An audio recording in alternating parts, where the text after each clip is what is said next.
Welcome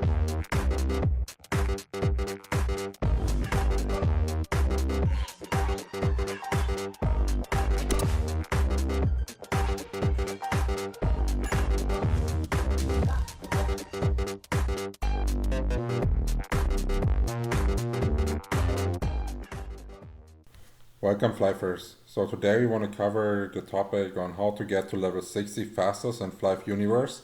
But before we are talking about which road is the best to go to, we need to talk about the party changes that are really important to know if you want to level fast. So which used to be the worst and is still the worst is if you are solo, without a party, without a partner, this stays the same. But the best experience so far was being solo with a level 1 character leecher. This is not possible anymore, it will not give you any EXP bonus.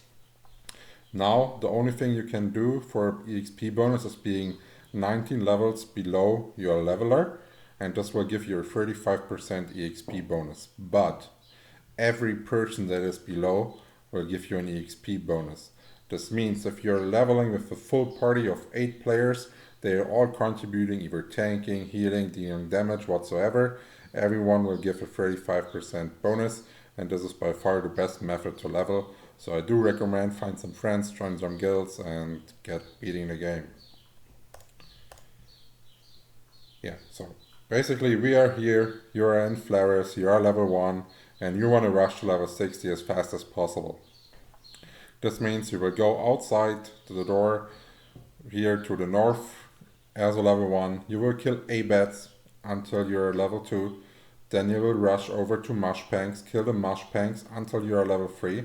Then you're rushing over to the Puke right here, kill them until you're level 6. Going to the Doridoma and kill them until you're level 8. Going to the Law Wolves and while you're doing all this, make sure to check your equipment by pressing I and equipping anything that is better than that what you're currently wearing. May it be parts with defense or weapons with more attack. Then from the Law Wolves, you're going to the Nyang from level 12 to level 15. As you're at level 15, you're able to do the job change, and you can either be a magician, an acrobat, a mercenary, or an assist. I will have different guides for every job change available and linked below the video. And some important parts that you need to be careful of while you're dropping them in Flaris is the leaf and pommel set. It is a level 5 green set, and the reason why you want to keep all those parts is because they give movement speed. And movement speed is a really good stat for farming events and stuff like this later on, and it's currently the only stat that gives movement speed. So keep a hold on all of those and wait till the first events hit and then sell them, and you will make quite a bunch of money along your leveling path. Now you are level 15, you have finished your first job change. This means you're heading to Sand Morning. Usually you're using a Blinkwing for that you can buy at the Magician store. Once we are here, you're actually starting to do some kinds of quests that you can do along the way while you're leveling. So this means you're level 15, you will kill all those banks. Once you're 18, you will go to Mia. At Mia you will stay until 21, then you're going to the Mantis. And at the Mantis you're having the first quest. This is collecting 30 cardons. So if you want to pause the screen, I have all the quest items written right here, so you can take a look at it. Once you are level 21, once you are level 25, you will go to the Giggle Box, and same as here, you will have the quest with the collections. The reason why we are having like all those level gaps and they're not fluently using all the mobs is it does take a while to drop all those quest items, and this is about the average time you are able to achieve those drops, assuming you have a level 40 party and the drop scroll and the drop skills going.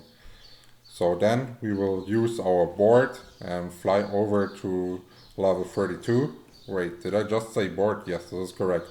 Once you are level 20, maybe you die or whatsoever, as soon as, or you want to restock on food, something like this, and you're back at Sand Morning, go to the station and buy a board. And why I'm saying board and not broom, don't be a broom guy, buy a board, be one of the cool kids. And yeah, we are here at level 32 at the Totemier, so you will keep beating them up and go until level 35 at the card puppet, and you will do the quests alongside. Something that's important to note is if you are turning in the quests at the same level the quests are made for, then you will get a higher EXP percentage value than if you turn it on later. But turning in the quests will give like the same hard cap EXP, so it doesn't really matter when you turn them on. So don't be wasting your time going back to the city just to turn in a quest. And same as in Flaris, there are some parts here that are actually really valuable. You can take a look. Some new set effects have like maybe 2 pieces that give you 10% hit rate, stuff like that. You should keep an eye out on those.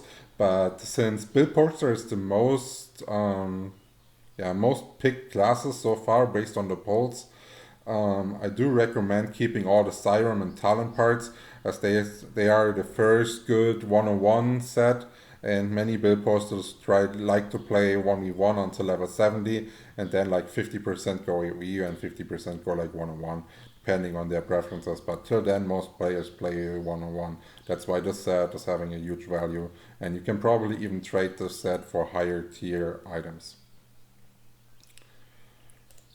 So now we are level 40. This means you need to buy, if it is available, a Blink Ring to Garden of Rhisis. If it's not available, you need to go on your board and fly to the Garden of Rhisis that you will find easily on your map if you're pressing M, and it is to the northeast of St. Morning City. Here it's pretty easy. It's probably the area where you will stay the least amount of time. It is the Pranksters. They have a pretty good spawn. You have a quest with 35 Orbans, and you will stay here until level 45. Now the next change is important, because if you're hitting Steamwalker with level 45, your kill speed will not be too good. This means once you are in Darkon 1, the reason why you're already starting to go to Steamwalkers early is actually the level 45 sets that have, once the server is new and newly released, an insane amount of value. And those sets are Hyper, Cruiser, Tiber, Misty, Stitch, Panquill, Flurry, and Wedge. With Hyper and Cruiser probably the most valuable one, because every Ranger and Jester player will try to hunt them as hard as possible, and other classes, they can maintain leveling without having those sets. They don't give them like the insane boost that the level Hyper Cruiser gets. And this is also the reason why you will stay here leveling in this area until level 54. Even like usually you would go and fight some mobs that are higher a little bit earlier, but you want to have a maximum of time of good drop rate at the Steamwalkers right here. And once you're level 54, you're going to the Drillers, where you will still drop the level 45 parts. And my recommendation is staying at Driller until you are level 60, just to have the highest 45 drop rate possible. If you happen to complete your set early or fast, and you're not interested in selling all those parts or making like a bit cash on the side, then I do recommend fighting your way on with like 3 to 4 levels mobs that are above you. So for example, the vault, let's say it's level 62, means at level 58 you can go to the vaults. And once you are level 60, there will be a second job change. This means the magicians can go decide if they want to be an Elementer or a Psykeeper. The acrobat has to decide if he wants to be a Jester or a Ranger. And the mercenary needs to decide if he wants to be a Plate or a Knight. And the assist can decide if he wants to be a Build Poster or a Ringmaster. At this point, of course, there will also be guides for every single job change quest. And there you will all find them below linked in the video.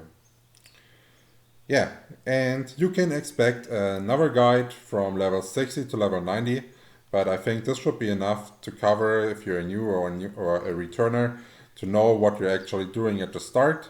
And as well, there will be PvE beginner guides on each class that will tell you how to stat, which items to use, what to take out for, which skills are the best, where you should level, where you should set your skill points. If you like this kind of comment, make sure to subscribe to never miss anything. Cheers.